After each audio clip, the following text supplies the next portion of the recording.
Professora Ana Paula, uma honra ter com a gente aqui no projeto Conversando Direito a vice-presidente do IEPREV, advogada, professora, um currículo imenso que se eu ficar aqui lendo vai acabar a live.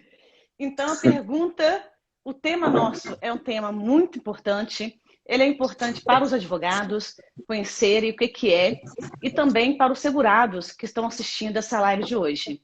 Então a pergunta que eu lhe faço, o que é o recolhimento das contribuições em atraso e quem pode contribuir em atraso?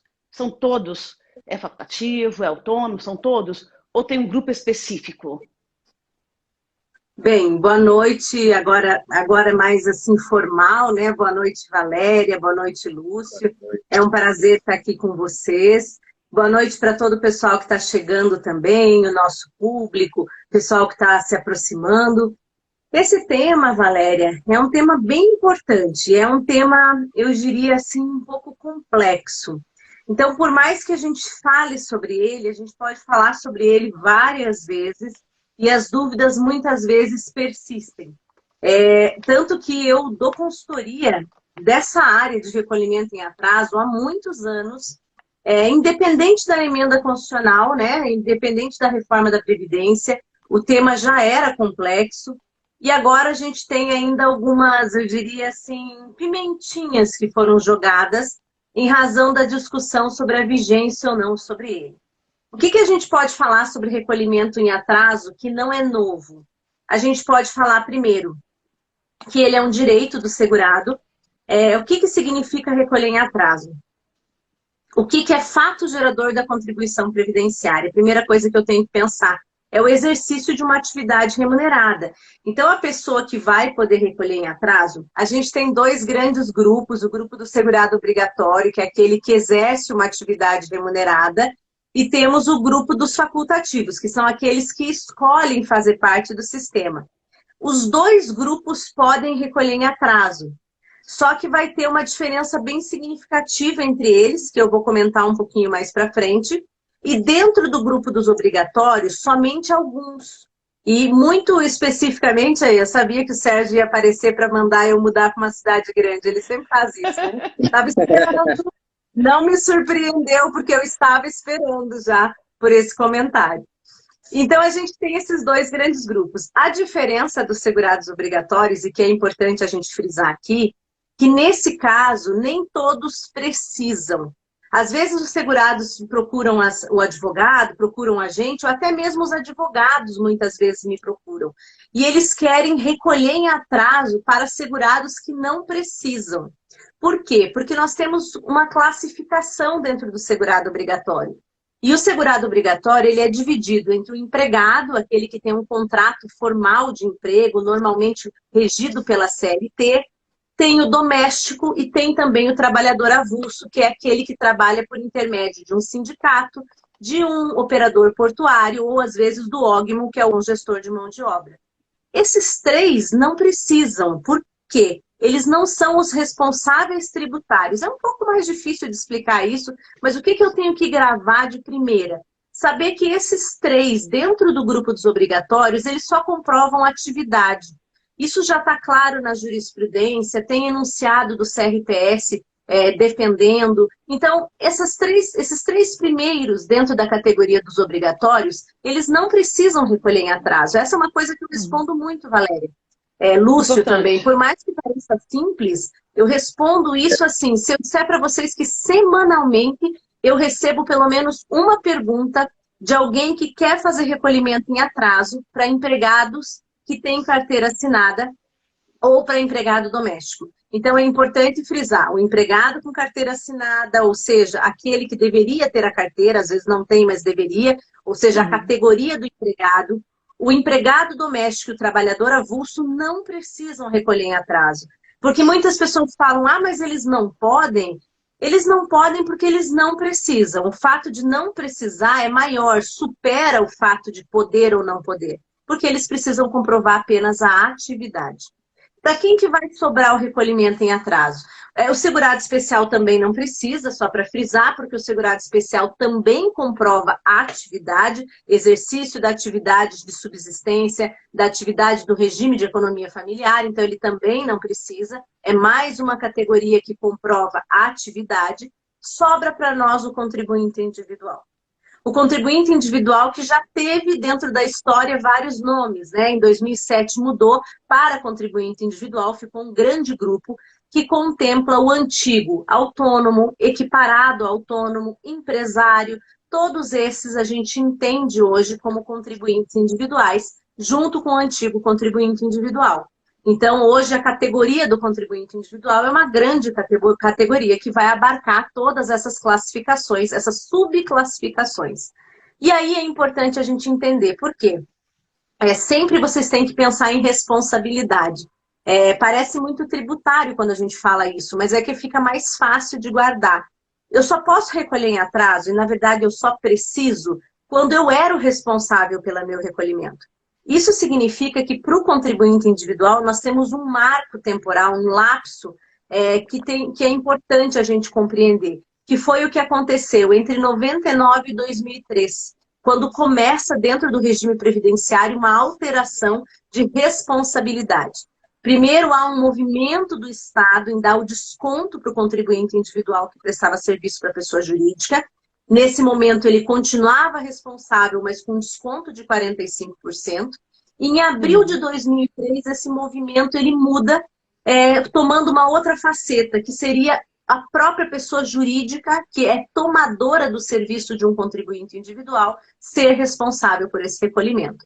Então, veja, o contribuinte individual que presta serviço para pessoa física e jurídica, anterior a abril de 2003, pode e deve fazer o recolhimento para fins de contagem de tempo, para carência tem alguns detalhes, e aquele que continua prestando serviço para pessoa física até os dias de hoje. Por que eu falo isso? Porque o contribuinte individual que presta serviço para a empresa, a partir de abril de 2013, ele não é mais o responsável. Então, não é mais ele que teria que fazer esse recolhimento, ele vai entrar nas mesmas condições do empregado. Ele vai comprovar a prestação do serviço. Fazer uma ressalva aqui bem importante. Uhum. O INSS tem uma forma um pouco equivocada de se referir ao contribuinte individual que presta serviço à pessoa física, à pessoa jurídica. Eles chamam eles de prestadores de serviço. Não que não seja, claro que é. Todo contribuinte individual é um tipo de prestador de serviço. Mas eles têm uma categoria interna, uma divisão que eles fazem, em que eles consideram ele diferente do contribuinte individual tradicional. A legislação, e eu gosto sempre de citar isso, a doutrina e a legislação não fazem nenhuma divisão. Não existe uma subdivisão dentro do contribuinte individual. Após a lei de 2007, eles passam todos a ser contribuintes individuais, com os mesmos direitos, as mesmas obrigações, nas quais o recolhimento em atraso é uma delas. Claro, lembrando que, para aqueles que não têm a responsabilidade vai ser da empresa. E aí, Valéria e Lúcio, o que é importante a gente frisar? Tá, então, mas para que eu recolho em atraso? Esse recolhimento, ele serve para quê na minha vida, afinal de contas, né? Ele pode servir para tempo, na maioria das vezes ele vai servir para tempo, desde que eu faça corretamente. E ele pode também servir para carência, hoje, de uma forma mais restrita para carência. E não estou nem falando da reforma, não estou nem falando do decreto e nem estou falando ainda do comunicado interno do INSS. Sempre foi assim. Considerar ele para carência sempre foi complexo. Mas depois que a jurisprudência ela foi se firmando no sentido de que não bastava eu exercer uma atividade obrigatória, eu tinha que também ter o meu primeiro recolhimento em dia, isso ficou ainda mais fechado. E é importante que as pessoas que estão passando aqui entendam.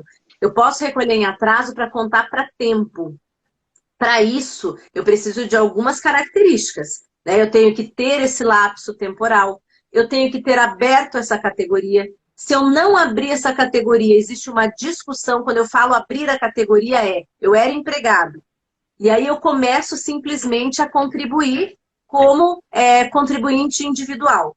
Se eu tenho minha primeira contribuição em dia, eu marco a minha mudança de categoria. Se eu não tenho a minha primeira contribuição em dia, aí o que que acontece? Eu vou supor a existência, né, dessa minha primeira contribuição.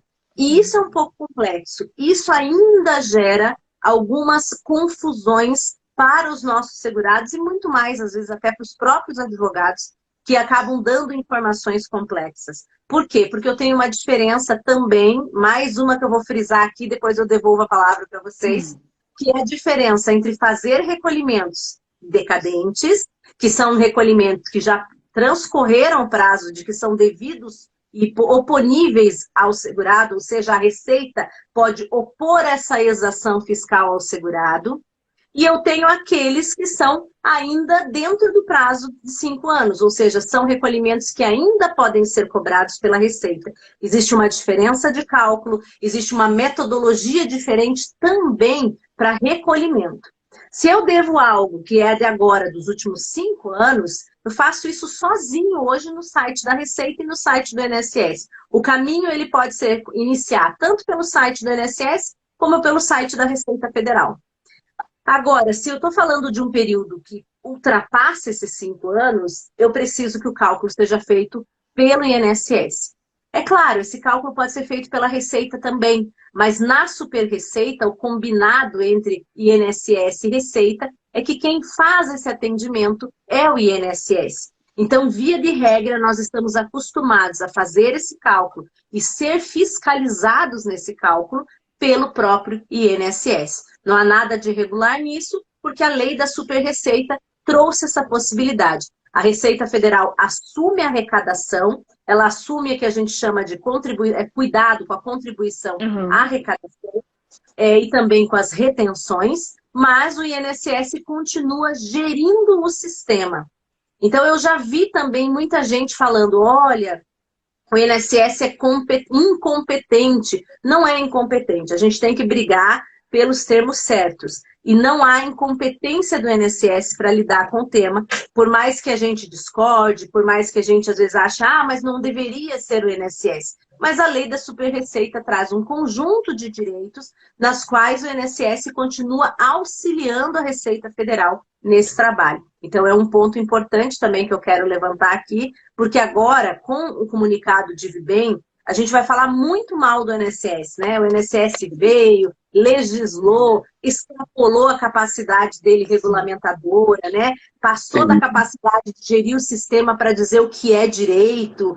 E eu posso dizer que o INSS é incompetente para tratar de contribuição? Não, esse não é um argumento correto.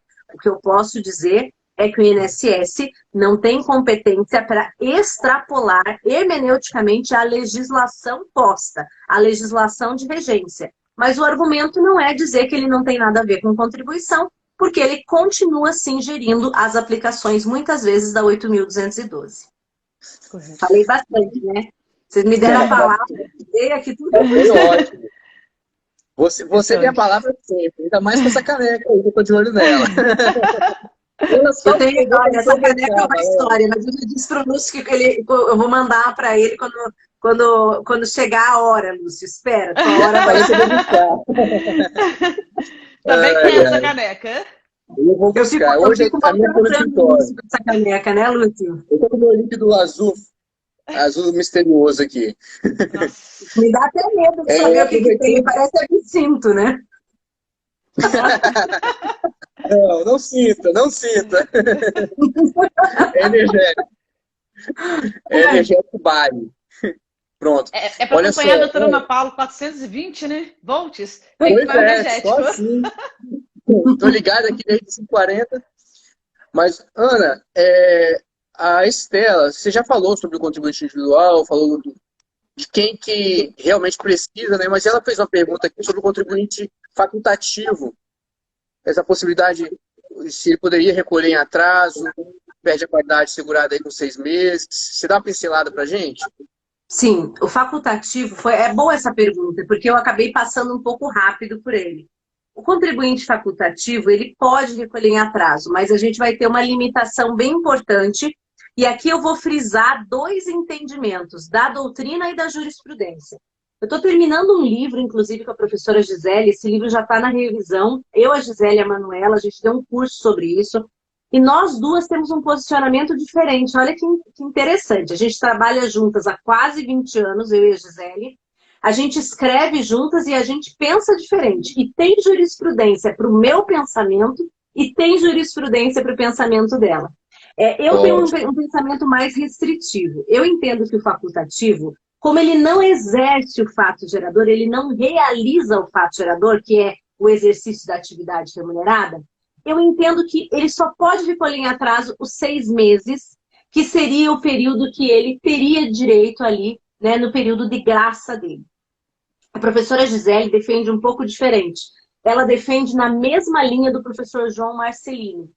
Eles defendem, então, que ele pode recolher em atraso, desde que não tenha passado 6 meses e não tenha havido perda da qualidade de segurado. E desse modo, não tendo havido perda da qualidade de segurado da categoria anterior, ele poderia recolher por todo esse período em atraso. E aí, veja, se eu estiver falando de um período que antecedia ele, vamos dizer, como contribuinte individual, ou como uma outra categoria, e aí depois vinha contribuindo uma de facultativo, esperava 5 meses, outra esperava 4 meses, outra fazia isso por 5 anos, os dois entendem que ele pode recolher por esses 5 anos.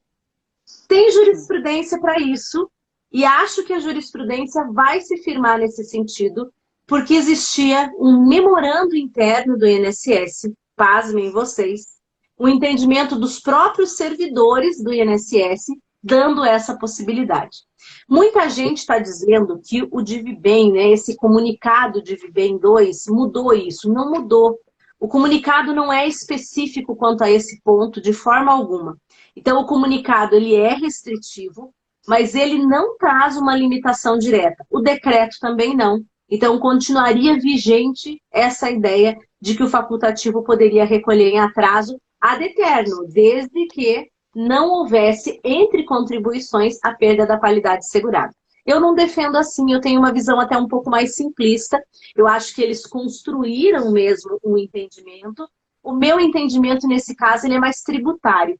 Eu entendo que, como não há realização do fato gerador, ele é limitado ao período de graça. E eu entendo que seria no máximo 6 meses. Mas é importante frisar que existe esse outro posicionamento. Verdade. Muito bom. Quer falar, Valéria? Quero. Doutora Ana Paula, a gente está... Você falou do autônomo, né? Do contribuinte também individual, né? Vamos partir para o advogado. Quando o advogado ele não contribuiu, ele pode contribuir, então, as contribuições de atraso. Ele tem um documento, que ele tem a carteira da ordem e ele já foi contribuinte, então já foi inscrito no INSS. Agora, em relação a juros e multas, compensa, dependendo do tempo de contribuição em atraso? É muito alto? Tem algum período que eu posso falar que eu estou isenta da multa e dos juros? Ou como funciona isso? Essa é uma pergunta bem boa, Valéria. Primeiro, eu gosto sempre de situar, né? A gente fala o advogado, e eu já venho sempre dizendo assim, mas quem é esse advogado? O pessoal me acha até chata, porque assim, vem o advogado, e falo, quem é esse advogado? Primeiro, esse advogado, ele é empregado, né? Se ele for empregado, ele não precisa recolher. Sim. Esse advogado, ele é o dono do escritório? Esse advogado é um associado? Por que eu pergunto isso? Tudo vai depender qual é a relação dele, para a gente saber se ele tem contribuição, se ele tem recolhimento. Mais uma vez, eu gosto de lembrar, não confundam a contribuição, falo para quem está passando aqui, né? Não confundam as contribuições da pessoa jurídica com a contribuição de pessoa física, com a contribuição personalíssima do segurado. Então, eu sou o dono do escritório, mas eu tenho prolabore? Depende, eu tenho uma sociedade individual, eu tenho uma sociedade simples. Então, por exemplo, vou dar o meu exemplo aqui. Eu tenho uma empresa, né? O escritório é uma empresa, ele está no Simples, graças aí à vitória da OAB, né? Que é ótimo para nós. A gente está situado no Simples, até um determinado montante, porque tem escritórios que não vale a pena ficar no Simples também, porque a tributação do Simples ela é flutuante. Então, se eu passar de um determinado valor anual, pode ser que não vale a pena também. Esse é outro ponto que quem está passando aqui pode dizer, a professora Ana Paula falou que o Simples é o melhor dos mundos. Para o meu escritório, que é um escritório pequeno, é o melhor dos mundos. Mas, por exemplo, uma pessoa que tem um escritório com 50 advogados não vai ser o melhor dos mundos. Ele vai preferir uma tributação normal sobre folha, que muitas vezes vai ser mais interessante, porque ele vai ter outros recolhimentos na nota também. Mas voltando, eu tenho um recolhimento, vamos dizer que eu tenho um escritório no Simples. Se eu não fizer a retirada de Prolabore, eu não estou recolhendo INSS para mim. Então, eu, sócio, para participar da Previdência, para ter um recolhimento, eu preciso. Ou eu recolho como um contribuinte individual prestador de serviço, ou eu retiro no meu escritório Prolabore.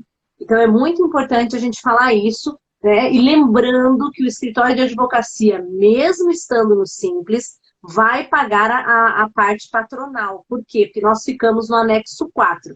A vitória da OAB foi grande, ajuda muito para imposto de renda, mas para contribuição previdenciária ela não faz diferença, porque nós ficamos no anexo 4 e a gente continua tendo recolhimento, sim, de cota patronal. Então, essa é uma explicação importante para a gente fazer, para que as pessoas não se iludam, né? De que também a contribuição da parte patronal não vai existir, vai ser tudo muito tranquilo. Vai ter, sim, o recolhimento. Agora, respondendo o que a Valéria perguntou, né? Eu fiz um introito todo para chegar ao que a Valéria perguntou. Às vezes, vai valer muito a pena fazer esse recolhimento em atraso. Veja, se esse recolhimento em atraso, por exemplo, ele for referente a um período que fecha um direito adquirido antes da emenda, pode ser maravilhoso. E aí o professor Sérgio, que passou aqui nos comentários, se ele estivesse aqui, ele ia falar, olha, mas tem várias coisas para considerar. Primeiro, eu tenho que considerar em que período esse lapso temporal que eu vou contribuir, ele está circunscrito. Ele está num período em que já tem juros ou que não tem juros. E a gente tem uma diferença significativa de outubro de 96 para frente, quando há a medida provisória colocando juros altíssimos nessa contribuição. Outra coisa, como vai ficar a minha média? Isso é super importante. Por quê? Porque esse recolhimento eu não faço ele como eu quero. Isso é uma coisa que eu respondo semanalmente também. As pessoas acham que elas elegem o salário de contribuição em atraso. Essa é uma ideia equivocada. Já teve jurisprudência nesse sentido? Teve. Essa jurisprudência não era pacífica, em primeiro lugar, e hoje ela não é nem aplicável mais. Por quê? Porque a Lei 8.212 e a 8.213, também o decreto, eles fecharam todas as arestas e eles trazem exatamente como que esse cálculo deve ser feito. Então, eu tenho aí o cálculo pela média. Esse cálculo pela média, ele é considerado pela legislação e hoje pela jurisprudência também, o mais correto, o mais justo, porque eu pego todo o meu período contributivo, faço uma média dele e aplico nessa média as alíquotas para as contribuições nos períodos que faltam. Não é tão bom, logicamente, né? Muitas vezes, se eu quero recolher um período lá atrás, eu quero pensar assim, vou jogar tudo com salário mínimo. Só que hoje a gente tem uma diferença. Quando eu me aposentava calculando os últimos 36 salários, eu não me preocupava com o que acontecia lá com todos os meses de contribuição. Aí mudou a legislação e me deu a possibilidade de jogar 20% dos menores salários fora. Ótimo, então eu podia, como homem, jogar 5 anos fora, 7 anos fora, como mulher jogar 5 anos fora, vamos dizer lá, né? Os 20% dos 35 ou os 20% do 30 da mulher. Mas agora, com a emenda constitucional, eu, teoricamente, não vou jogar mais nada fora. A minha média, ela é uma média de 100%. Então, eu tenho que tomar esse cuidado também. Às vezes, as pessoas querem tanto recolher o atraso por cima de salário mínimo, ingressam com demanda, fazem depósito em juízo, entram com o pedido para fazer esse recolhimento, mas esse recolhimento, na bem da verdade, ela não atende nem o seu próprio planejamento previdenciário. Eu tenho que cuidar com o que eu peço, né? Eu falo que no direito previdenciário ele é muito arriscado. Mandar um beijo para minha amiga Rita, de BH, morrendo de saudade dela. Mandar um grande beijo. A gente era conselheira juntas no CARF, estou morrendo de saudade. E ela é professora do IEPREV também. Mas então, voltando para a Previdência, para dizer o seguinte, eu tenho que ter muito cuidado no direito previdenciário com o que eu quero. Às vezes, eu quero aquilo que não é bom para mim. E eu quero por desconhecimento. Isso acontece em muitas coisas. Então, se a gente ouvir os nossos professores da pós falando, né? A professora Jane pode estar falando no rural, o professor Roberto no planejamento, o professor Sérgio em cálculos, a professora Gisele em custeio, às vezes a gente vai descobrir que nem tudo que parece bom, efetivamente vai ser bom. Então, o recolhimento em atraso, ele tem um pouco disso também. Às vezes as pessoas estão se matando para tentar criar uma tese para recolher só sobre o salário mínimo. Estão se matando para fazer algumas coisas que não são eficazes no final. Quanto a esse recolhimento, Valéria, eu tenho sim um período que não vai ter aplicação de juros.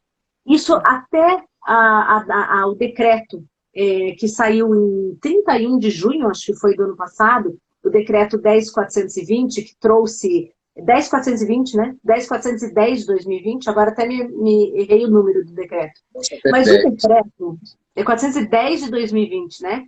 O decreto ele veio regulamentando a reforma da Previdência. Ele trouxe algumas coisas boas também, embora ele extrapole muitas vezes o limite dele legislativo, ele trouxe uma coisa boa nesse ponto que nós estamos falando, que foi referente ao fato de trazer da jurisprudência algo que já estava consolidado.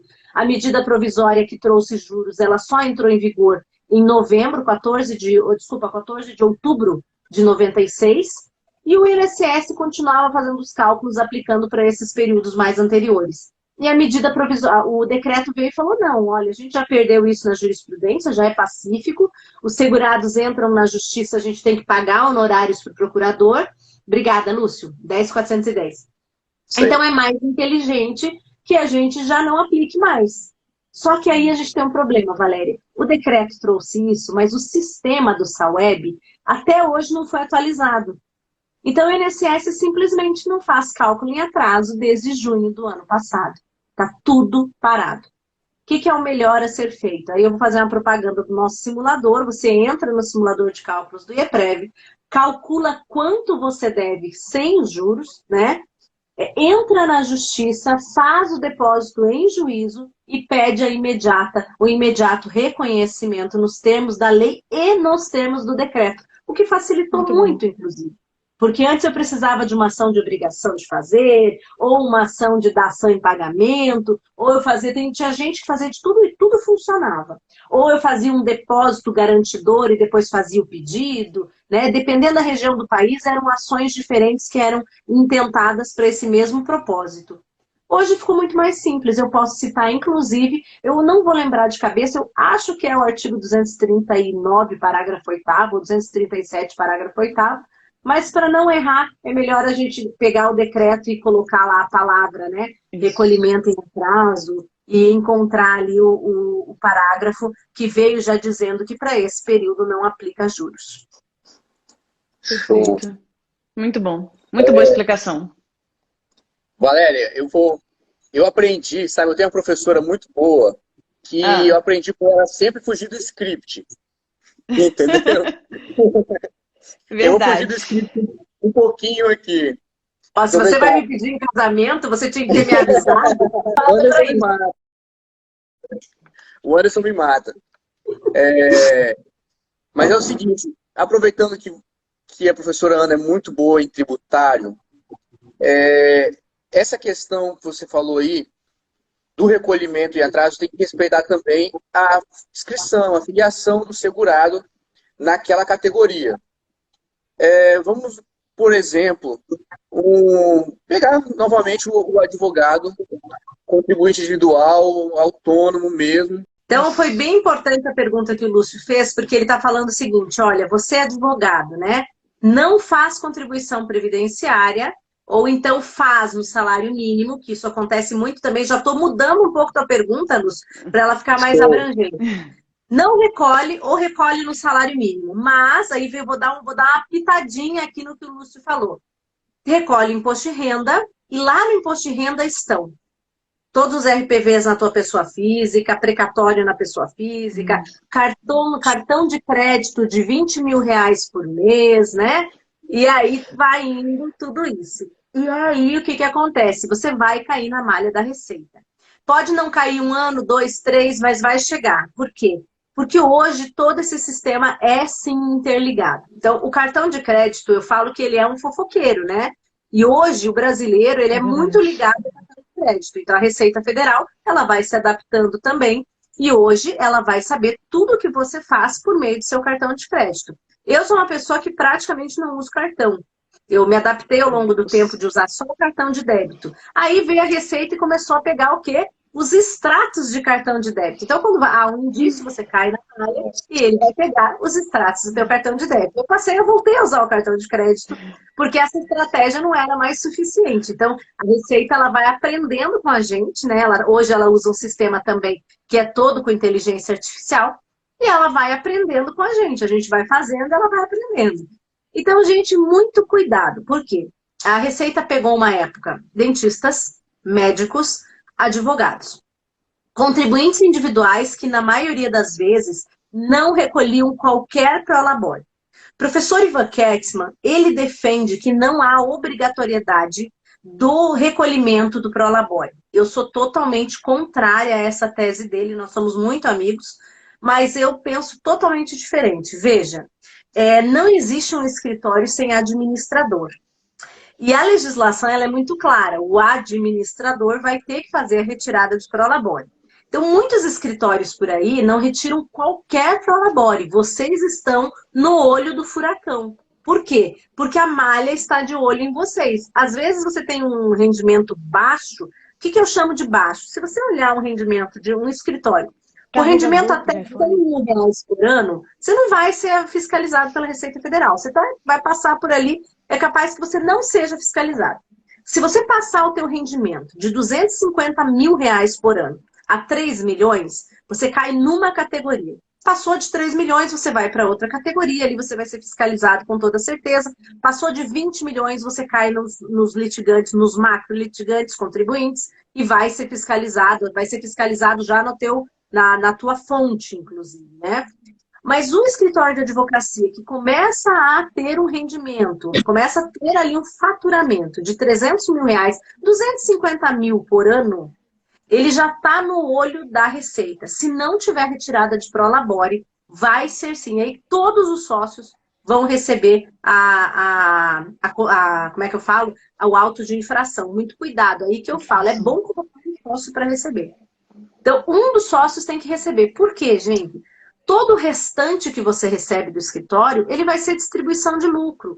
Cuidado também nós temos que ter com a reforma tributária. A reforma tributária quer mudar isso, né? Ela quer agora tributar dividendo, ela quer mudar essa questão da distribuição de lucro isento e não tributável, que vem da pessoa jurídica. Isso é um ponto que a gente vai ter que pensar. Mas enquanto isso não mudar, se eu tiver 5 sócios no escritório, basta que um tire prolabore, basta. Porque eu preciso ter um sócio administrador. Eu não tenho sócio administrador, então contrate um administrador profissional. O que eu tenho no meu escritório? No meu escritório eu tenho uma administradora. Eu não preciso retirar prolabore. Hoje a gente optou por retirar, agora, recentemente. Mas eu não precisava. Por quê? Porque eu tinha uma administradora. Eu contratei uma administradora de empresas, que faz um auto financeiro, e ela está contratada com carteira na nossa folha. Então, a empresa ela não pode ser uma mula sem cabeça. Essa é a minha discussão com o Ivan. Eu falo, olha, não existe uma empresa que se autogere sozinha, com nenhum administrador. Não tenho nem funcionário na folha, não tem, só tem a secretária, às vezes, e não tenho nenhum administrador e não tenho prolabore para o sócio. Isso é fraude. Agora, eu sempre tenho que colocar o quê? Ou eu tiro o prolabore para um dos meus sócios, ou então eu pego e faço a contratação de um administrador profissional. Então, essas são duas possibilidades. Tenho que ver o que fica mais caro, o que fica mais viável para o meu escritório. Mas, se não, é claro que eu vou receber, sim, né, um auto de infração. E esse auto de infração vai ser caríssimo. Porque ele nunca é a Lúcio do último ano, né? A Receita já replica para os últimos 5, porque ela não pode perder a prescrição, é para não correr o risco de prescrever. Aí você que vai ter que se defender, mostrar que não era a mesma coisa para os últimos 5 anos, mas ela já vai autuar pelos últimos 5. Show. Fala, Valéria. Nossa, não, foi muito bom. Ela tá bom também. Não, eu tô aqui, perfeito, porque eu fiz igual a Ana Paula. Eu não uso mais cartões de crédito. E eu esqueci que a conta bancária também eles podem pegar. Eu fui nessa linha. É que a conta bancária, e foi importante você falar isso, hoje a conta bancária, tanto a da pessoa jurídica é pior, né? O SPED, ele é considerado como o livro caixa da empresa. Então, a conta bancária, o SPED bancário, ele é considerado o livro caixa, que é pior ainda. E no caso da pessoa física, todo o gasto, o uso de cartão de crédito, de cartão de débito, tudo isso hoje ele é de informação para cruzar também. Deixa eu só responder uma coisa antes de acabar. A Ana Silvia fez uma colocação bem importante. Ela falou, olha, mas aí, Ana Silvia, é diferente, tá? Você está falando o seguinte, está cheio de holding por aí. A holding familiar, ela é legal. Então, se eu tenho uma holding familiar, eu não preciso ter empregado em todas elas, eu não preciso ter o administrador em todas elas. Essa é a diferença da holding, e a gente chama de holding familiar, né? A Ana até falou comigo hoje cedo, né, Ana? Um beijo para você. A Ana, acho que ela é Fernandes também. Acho que também é Ana Paula Fernandes, inclusive. E aí, nesse caso, Ana, eles têm uma saída legal. Porque a holding, que eles chamam de holding familiar, que não precisa ser aquela holding que nós temos o investidor, a empresa que vai participar dentro da outra, né? Quando a gente tem a holding familiar, ele tem essa possibilidade. Uma delas vai ter o administrador, tá? Aí é um pouquinho diferente. Muito bom. Professora Ana Paula, a gente tem para o final e a gente pode cair aqui na live.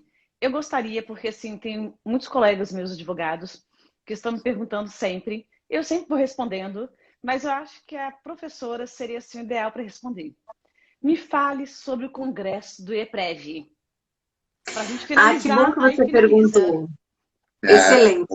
Falar que a gente tem congresso, sim, esse ano. O congresso ele vai ser online, infelizmente, em razão desse momento que a gente está vivendo.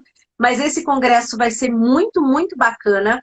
Ele vai ser um congresso que nós teremos a participação de aproximadamente uns 35 palestrantes. Terá livro exclusivo que vai ser enviado para a casa das pessoas também. Então, é um investimento. Além disso, nós temos 20 oficinas. Essas 20 oficinas vão ser também certificadas, todas como curso de extensão, o que é bem bacana também. E essa certificação de curso de extensão, ela vai permitir também que a pessoa acesse a oficina. Então, você está comprando o congresso com 20 cursos, na verdade, que vão ser certificados e, além de certificados, ficarão disponíveis na plataforma por 120 dias. Além de receber o livro em casa, além de poder ver as palestras quantas vezes quiserem. Então, todas as vantagens que o IEPREV sempre traz. E na semana que vem, que é a Semana do Advogado, a gente vai ter uma surpresa do congresso, né? Então, a gente vai ter um brinde bem bacana para quem comprar congresso na quarta-feira da semana que vem. Maravilha.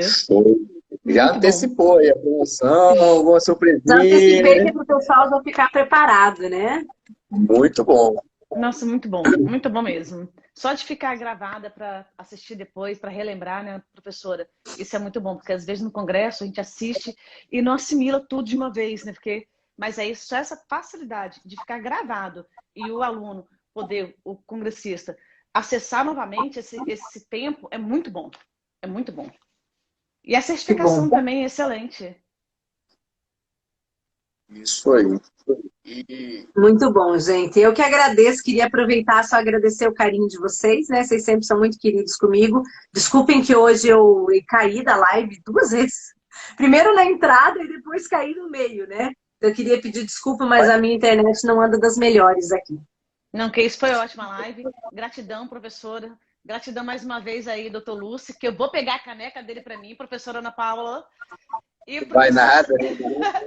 E o professor Sérgio. Olha, eu vou ter que mandar essa caneca para vocês, viu? Pode deixar. O Lúcio está me pedindo já há 1 ano, né, Lúcio? Eu já falei que eu vou buscar, só assim. O professor Sérgio aí colocou aí excelente live. Professor, gratidão pela sua presença aqui com a gente.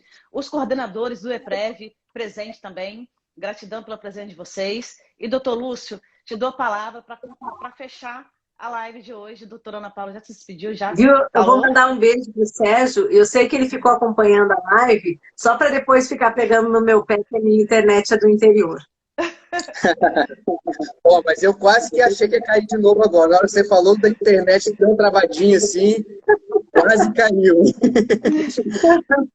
Mas, Ana, obrigado demais por ter aceitado o nosso convite. Foi uma honra, foi uma live ótima aí, como o professor Sérgio falou, excelente, né? E estamos aqui à disposição. Espero em breve poder te receber aqui no Espírito Santo para a gente fazer um evento ao vivo. Já estamos com alguns projetos aí, né, Valéria? Vai Muitos ser uma projetos. honra ter você por aqui também. Obrigado mesmo mais uma vez e por todo o apoio que o EPREV tem nos dado aí. Um grande abraço. E obrigado a todos pela presença também. Professor Sérgio, um abraço também. Gente, Eu que agradeço. quem tirou print, se não tirou, tira. Ana Cristina, tira um print nosso e marca a gente na internet, tá bom, gente? Gratidão a todos vocês. Até quinta-feira, que vai ser a nossa outra live aí do Conversando Direito, né, doutor Lúcio? Beijo, professora Show, Ana tamo Paula. junto. Obrigada, pessoal.